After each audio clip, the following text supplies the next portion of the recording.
Another petrol tanker accident, this time in Ogun State.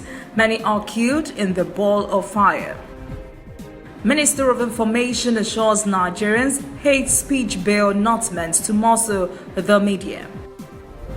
In international news, state of emergency declared in Venice as city faces more floods. In the sport, Mikel back to training after suffering a muscle injury. This is ANN News. I am Olajumoke Olatunji. It has happened again. Another petrol tanker accident has occurred in Ota, Ogun State on the Lagos-Abeokuta highway in the early hours of Friday. Many are feared killed, but no figure was yet ascertained at the time of the incident. The tanker was said to have fallen into a ditch and immediately exploded into a ball of flames. Humans, vehicles, and properties were said to have been incinerated. A video of the accident was released by the Ogun State Traffic Compliance Trace Corps spokesperson Babatunde Akinbiyi. He advised motorists to avoid Ota axis and use alternative routes through Old Ota Road to link Awolowo Road down to Songo on the bridge that should bring them back to Lagos-Abeokuta Expressway. Ferry incidents involving petrol tankers have been prevalent these days, with a few occurrences reported each week. In the last 1 month, Onitsha and some parts of Enugu State have reported more than 5 incidents in which petrol tankers fell, caught fire, and killed many. Governorship election in Kogi and Bayelsa states are scheduled for tomorrow. Both President Muhammadu Buhari and former President Goodluck Jonathan have decried the growing violence in both states. They have cautioned politicians to drop bitterness from their politics. Signals from the two states and violence already recorded in some of parts of the two states are described by Buhari as saddening and by Jonathan as disturbing. Meanwhile, Nigeria's First Lady Aisha Buhari and Kaduna State Governor Nasir El-Rufai have both appealed to voters in Kogi State to forgive Governor Yaya Bello for his wrongdoings. Aisha Buhari assured Kogi residents their salaries will be paid in the state as her husband, President Buhari, wades into the matter. Aisha Buhari assured Kogi voters they would not be disappointed if Bello is re-elected. And Governor El-Rufai was actually down on his knees at the All Progressives Congress APC mega rally in Lokoja, Kogi State capital, where he begged Kogi voters to forgive the governor for his misdeeds during his 4 years in office. El-Rufai chairs the APC gubernatorial campaign in the state. El-Rufai said Yabele is young and may have offended and fought against many in Kogi State. He said the governor is young and was expected to make mistakes. The federal government says the hate speech bill was not aimed at muzzling the media. Minister of Information and Culture Lai Mohammed said the hate speech bill won't stop Nigerians from criticizing the administration of President Muhammadu Buhari. The minister was addressing the Guild of Corporate Online Publishers, GUCOP, in Abuja on Thursday. Mohammed said the bill was targeting those who spread fake news and purveyors of hate in the country.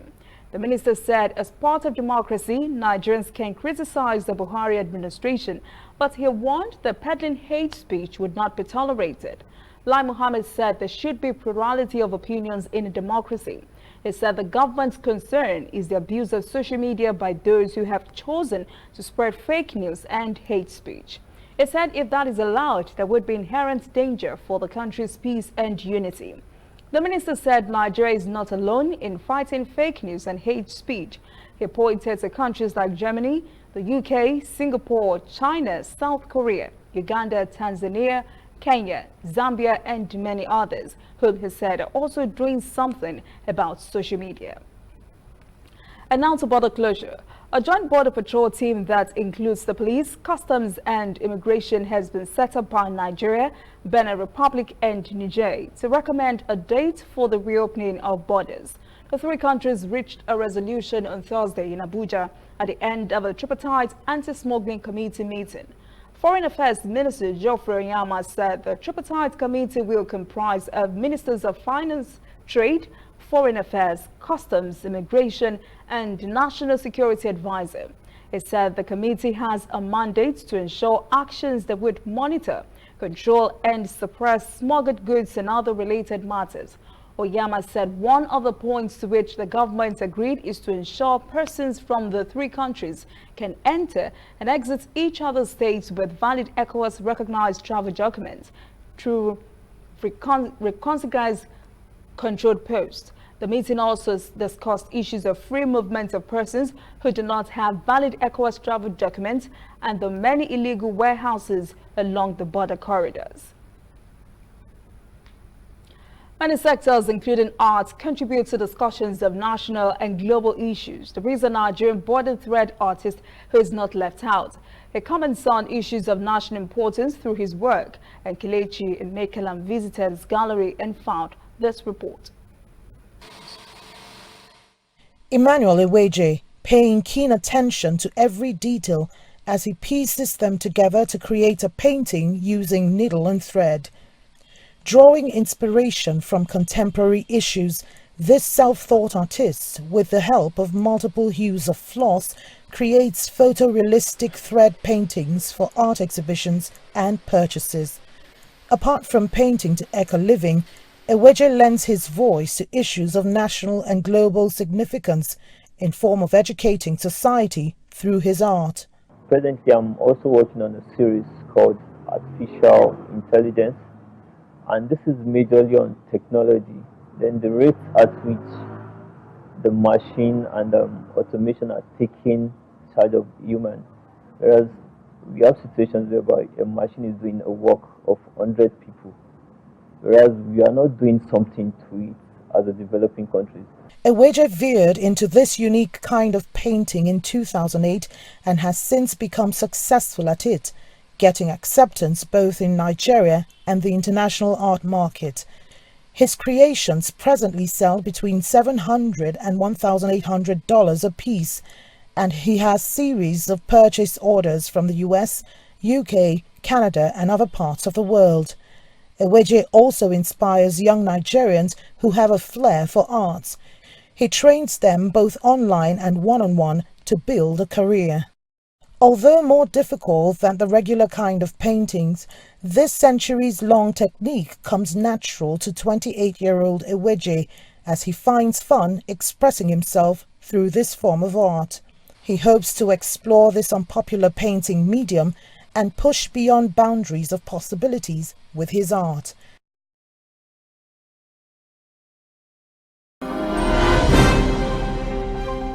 Coming up, African stories. Kenya and Somalia agreed to normalize relations in the midst of a maritime dispute. And later, international news.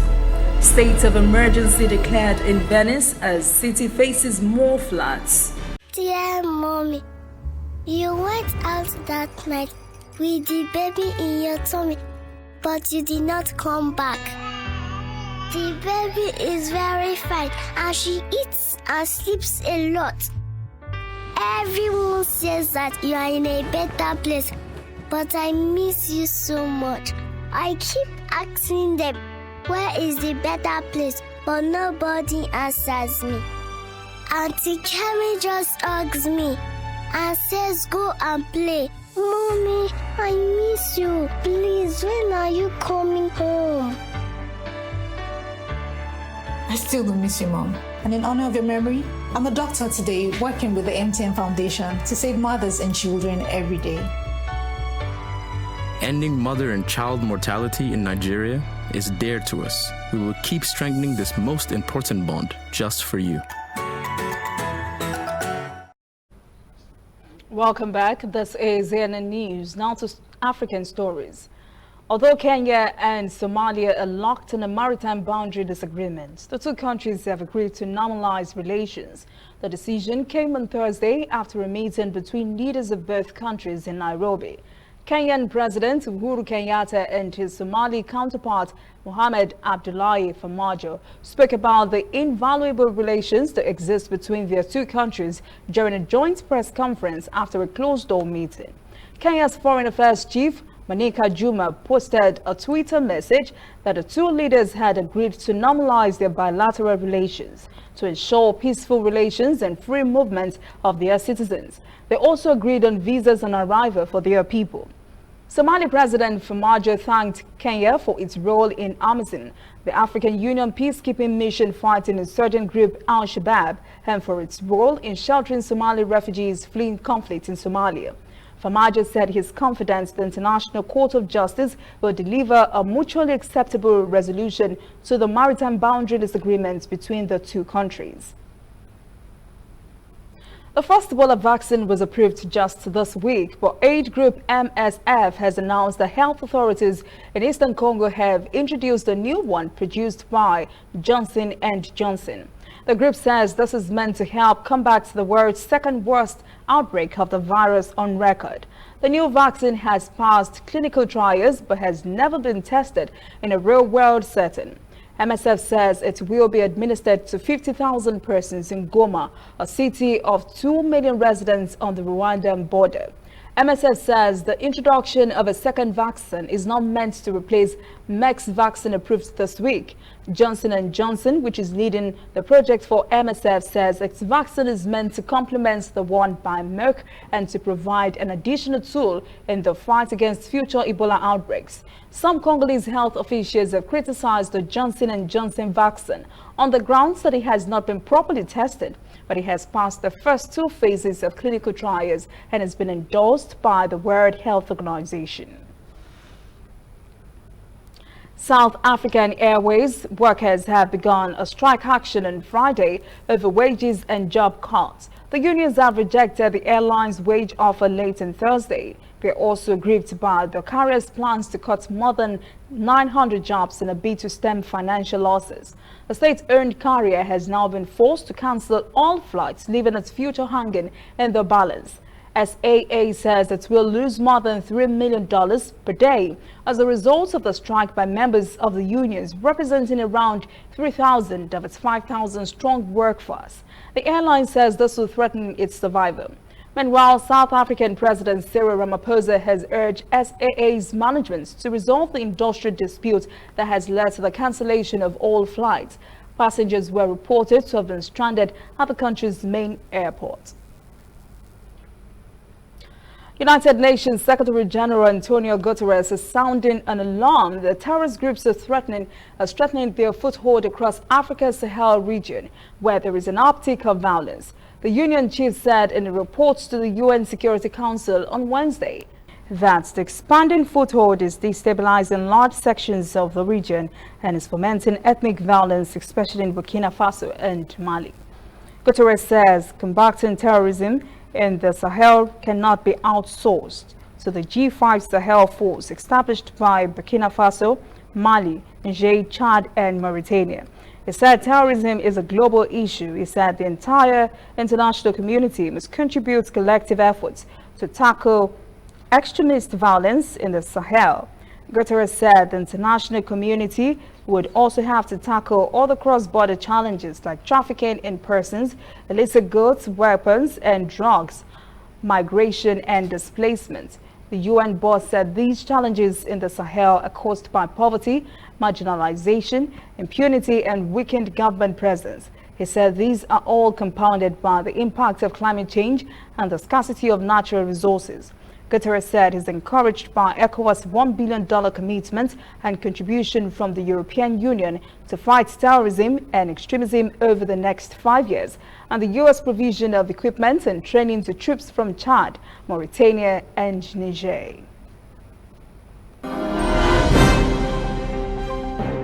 When we return, international news. State of emergency in force in Venice, Italy, in light of unrelenting floods. And later, sport.